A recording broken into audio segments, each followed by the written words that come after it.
എല്ലാ കൂട്ടുകാർക്കും വീണ്ടും ഒരു പുതിയ വീഡിയോയിലേക്ക് സ്വാഗതം.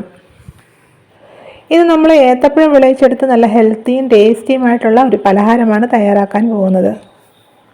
ഈ വീഡിയോ ഇഷ്ടപ്പെടുകയാണെങ്കിൽ ഒന്ന് ലൈക്ക് ചെയ്യാനും ഷെയർ ചെയ്യാനും അതുപോലെ ഞങ്ങളുടെ ഈ ചാനൽ ഒന്ന് സബ്സ്ക്രൈബ് ചെയ്ത് സപ്പോർട്ട് ചെയ്യാനും മറക്കരുതേ. പിന്നെ ആ ബെല്ലൈക്കൺ ഉണ്ടല്ലോ എന്ന് എനേബിൾ ചെയ്തേക്കണേ. കൂടാതെ വീഡിയോ ഒന്ന് ഹൈപ്പ് ചെയ്ത് സപ്പോർട്ട് ചെയ്യുകയും ചെയ്യണേ. എങ്കിൽ ശരി, ഇതെങ്ങനെയാണ് തയ്യാറാക്കുന്നതെന്ന് നമുക്ക് നോക്കാം.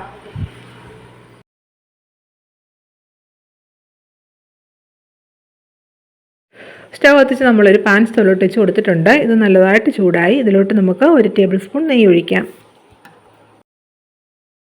ഇപ്പം നെയ്യൊക്കെ നല്ലതായിട്ട് ചൂടായിട്ടുണ്ട്. ഇതിലോട്ട് നമുക്ക് കുറച്ച് അണ്ടിപ്പരിപ്പും കിസ്മിസും ഒക്കെ ഇട്ട് കൊടുത്തൊന്ന് വറക്കാം. ആദ്യം അണ്ടിപ്പരിപ്പ് ഇട്ട് കൊടുത്ത് നല്ലതായിട്ടൊന്ന് ഇളക്കി ഒന്ന് ചൂടായതിന് ശേഷം കിസ്മിസ് ഇട്ട് കൊടുത്ത് വറുത്തെടുക്കണം. ഇനി ഇതിലോട്ട് കിസ്മിസും കൂടെ ചേർത്ത് കൊടുത്തിട്ട് നല്ലതായിട്ട് ഇതൊന്ന് വറുത്തെടുക്കണം. അണ്ടിപ്പരിപ്പും കിസ്മിസും ഒക്കെ നന്നായിട്ട് മൂത്തിട്ടുണ്ട്. ഇത്രയും മതി. ഇത് നമുക്ക് കോരി മാറ്റാം. ഇനി ഇതിലോട്ട് നമുക്ക് ഏത്തപ്പഴം ഇട്ട് കൊടുത്തൊന്ന് വഴറ്റിയെടുക്കാം. ഞാനിവിടെ നല്ലതായിട്ട് പഴുത്ത മീഡിയം സൈസിലുള്ള 2 ഏത്തപ്പഴമാണ് മുറിച്ചെടുത്തിരിക്കുന്നത്. നല്ലതായിട്ട് പഴുത്ത ഏത്തപ്പഴം എടുത്ത് വേണം ഇത് ചെയ്യാൻ കേട്ടോ. അപ്പോൾ ഇതിട്ട് കൊടുത്തിട്ട് നല്ലതായിട്ട് നമുക്കൊന്ന് വഴറ്റിയെടുക്കാം. ഇപ്പം നോക്കിക്ക് ഏത്തപ്പഴമൊക്കെ നല്ലതായിട്ട് വെന്തൊന്ന് ഉടഞ്ഞിട്ടുണ്ട്.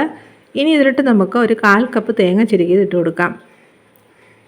ഇനി ഇതിലോട്ടൊരു 1/2 ടീസ്പൂൺ ഏലക്കാപ്പൊടിയും കൂടെ ചേർക്കാം. എന്നിട്ട് ഇത് വീണ്ടും നല്ലതായിട്ട് 1 മിനിറ്റ് നേരം ഒന്ന് ഇളക്കിയെടുക്കണം.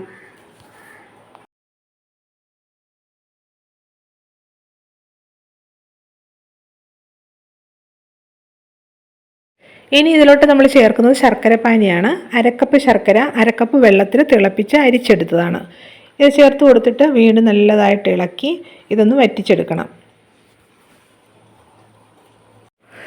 ഈ ഏത്തപ്പഴം ഉണ്ടല്ലോ ശർക്കരപ്പാനിയിൽ നല്ലതായിട്ട് ഒന്ന് വെന്ത് ഒന്ന് കുറുകി വരണം കേട്ടോ. അപ്പോൾ അത് നമുക്ക് നല്ലതായിട്ടൊന്ന് ഇളക്കി കൊടുക്കാം.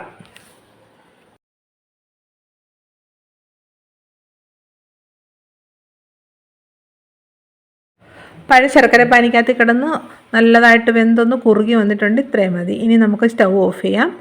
എന്നിട്ടുണ്ടല്ലോ ഇതൊന്ന് തണുക്കാൻ വേണ്ടി മാറ്റി വെക്കണം. ഇത് തണുത്തതിന് ശേഷമാണ് നമ്മൾ അടുത്ത സ്റ്റെപ്പ് ചെയ്യുന്നത് കേട്ടോ. വിളയിച്ചെടുത്ത ഏത്തപ്പഴം തണുത്തതിന് ശേഷം ഇതുപോലെ ഞാനൊരു ബൗളിലോട്ട് മാറ്റിയിട്ടുണ്ട്. ഇനി നമ്മൾ ഇതിലോട്ട് ചേർക്കാൻ പോകുന്നത് ഗോതമ്പ് പൊടിയാണ്. ഞാനിപ്പോൾ ഇവിടെ എടുക്കുന്നത് 1 കപ്പ് ഗോതമ്പ് പൊടിയാണ് കേട്ടോ. 1 കപ്പ് ഗോതമ്പ് പൊടി എടുത്ത് കുറേശ്ശെ ഇട്ട് കൊടുത്തിട്ട് നല്ലതായിട്ടൊന്ന് മിക്സ് ചെയ്തെടുക്കണം.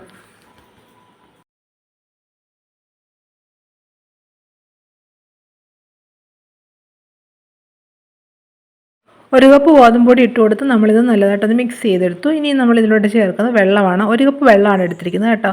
ആ വെള്ളം കുറേശ്ശെ ഒഴിച്ച് കൊടുത്തിട്ട് വീണ്ടും ഇത് ശരിക്കൊന്ന് ഇളക്കിയെടുക്കണം. വെള്ളം എല്ലാം ഒഴിച്ച് കൊടുത്ത് നമ്മളിത് ഇളക്കിയെടുത്തിട്ടുണ്ട്. ഇനി നമ്മൾ ഇതിലോട്ട് കുറച്ച് അണ്ടിപ്പരിപ്പ് മുന്തിരിയാണ് ചേർക്കുന്നത്. നമ്മൾ വറുത്തെടുത്ത് മാറ്റി വെച്ചിരുന്നല്ലോ, അതിൽ നിന്ന് കുറച്ച് ഇതിലോട്ട് ചേർത്ത് കൊടുക്കുന്നുണ്ട്. അതും കൂടി ചേർത്ത് കൊടുത്തിട്ട് നല്ലതായിട്ടൊന്നുകൂടി ഒന്ന് ഇളക്കിയെടുക്കണം. അപ്പോൾ നമ്മുടെ ബാറ്ററൊക്കെ റെഡി ആയിട്ടുണ്ട്.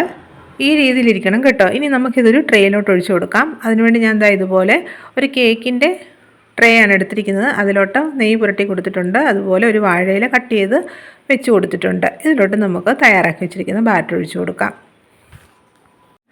അപ്പം നമ്മൾ തയ്യാറാക്കി വെച്ച മാവ് ഇതിലോട്ട് ഒഴിച്ചു കൊടുത്തു. ഇതിനെ ഒന്ന് ടാപ്പ് ചെയ്ത് കൊടുക്കാം. ഇനി ഇതിൻ്റെ മുകളിലോട്ട് ബാക്കിയുള്ള വറുത്തെടുത്ത് വെച്ചിരിക്കുന്ന അണ്ടിപ്പരിപ്പും കിസ്മിസും ഒന്ന് അറേഞ്ച് ചെയ്ത് കൊടുക്കാം.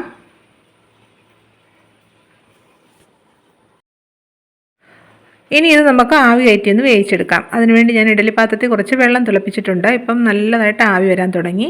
ഇതിലോട്ട് നമുക്ക് ട്രേ ഇറക്കി വെച്ച് കൊടുക്കാം. എന്നിട്ട് ഇതിൻ്റെ അടപ്പ് വെച്ച് അടച്ച് ഒരു 25 മിനിറ്റ് നേരം ഇതൊന്ന് വേവിച്ചെടുക്കാം. സ്റ്റൗവിൻ്റെ ഫ്ലെയിം ഉണ്ടല്ലോ ഒന്ന് മീഡിയത്തിലാക്കി കൊടുത്ത് ഒരു 25 മിനിറ്റ് നേരം സ്റ്റീം ചെയ്യുമ്പോഴത്തേക്ക് ഇത് നല്ലതായിട്ട് വെന്ത് കിട്ടും. ഇപ്പോൾ ഒരു 25 മിനിറ്റ് കഴിഞ്ഞിട്ടുണ്ട്. ഇപ്പോൾ നമ്മുടെ ഈ പലഹാരമൊക്കെ നല്ലതായിട്ട് വെന്തിട്ടുണ്ട്. വെന്തോന്ന് ടെസ്റ്റ് ചെയ്യാൻ ഇതുപോലെ ടൂത്ത് പിക്ക് ഉപയോഗിച്ചിട്ടൊന്ന് കുത്തി നോക്കുകയാണ്. ടൂത്ത് പിക്കൊക്കെ നന്നായിട്ട് ക്ലീനായിട്ടാണ് വന്നിരിക്കുന്നത്. നല്ലതായിട്ട് വെന്തിട്ടുണ്ട്. തണുത്തതിന് ശേഷം നമുക്കിത് ട്രെയിൽ നിന്ന് ഇളക്കി മാറ്റാം. ഇപ്പോൾ ഇത് നല്ലതായിട്ട് തണുത്തിട്ടുണ്ട്. ഇതേ രീതിയിൽ കത്തി ഉപയോഗിച്ചിട്ട് സൈഡൊന്ന് ഇളക്കി കൊടുക്കാം. സൈഡൊന്ന് ഇളക്കിയതിന് ശേഷം ഇതിൻ്റെ മുകളിലോട്ട് ഒരു പ്ലേറ്റ് കമഴ്ത്തി വെച്ചിട്ട് ഒന്ന് തിരിച്ചിട്ട് കൊടുത്താൽ മതി. പെട്ടെന്ന് തന്നെ ഇത് ഇളകി വരും. ഇനി നമുക്ക് ഇതിൻ്റെ മുകളിലുള്ള ഇലയങ്ങ് ഇളക്കി മാറ്റാം. ഇതാ നോക്കിക്കേ, നമ്മുടെ ഈ അപ്പം ഉണ്ടല്ലോ നല്ല പെർഫെക്റ്റ് ആയിട്ട് കിട്ടിയിട്ടുണ്ട്. ഇനി ഇത് നമുക്ക് ഇഷ്ടമുള്ള ഷേപ്പിൽ കട്ട് ചെയ്ത് കഴിക്കാം. വായിലിട്ടാൽ അലിഞ്ഞു പോകുന്ന നല്ല ടേസ്റ്റിയും ഹെൽത്തിയുമായിട്ടുള്ളൊരു പലഹാരമാണിത്. നമ്മൾ ഈ ഏത്തപ്പഴം വിളയിച്ച് ചേർത്തതുകൊണ്ടൊരു പ്രത്യേക ടേസ്റ്റാണ്. നിങ്ങളെല്ലാവരും ട്രൈ ചെയ്ത് നോക്കണം. എല്ലാവർക്കും ഇത് ഇഷ്ടമാകും. കുട്ടികൾക്കൊക്കെ ഇത് ഉണ്ടാക്കി കൊടുക്കുന്നത് വളരെയധികം നല്ലതാണ്. എല്ലാവരും ട്രൈ ചെയ്ത് നോക്കിയിട്ട് നിങ്ങളുടെ അഭിപ്രായങ്ങൾ കമൻറ്റ് ചെയ്യണം. വീഡിയോ ഇഷ്ടപ്പെടുകയാണെങ്കിൽ ലൈക്ക് ചെയ്യാനും ഷെയർ ചെയ്യാനും അതുപോലെ ഞങ്ങളുടെ ചാനൽ സപ്പോർട്ട് ചെയ്യാനും മറക്കരുതേ. വീണ്ടും ഇതുപോലെ പുതിയ വീഡിയോ ആയിട്ട് വരുന്നതായിരിക്കും. Bye bye.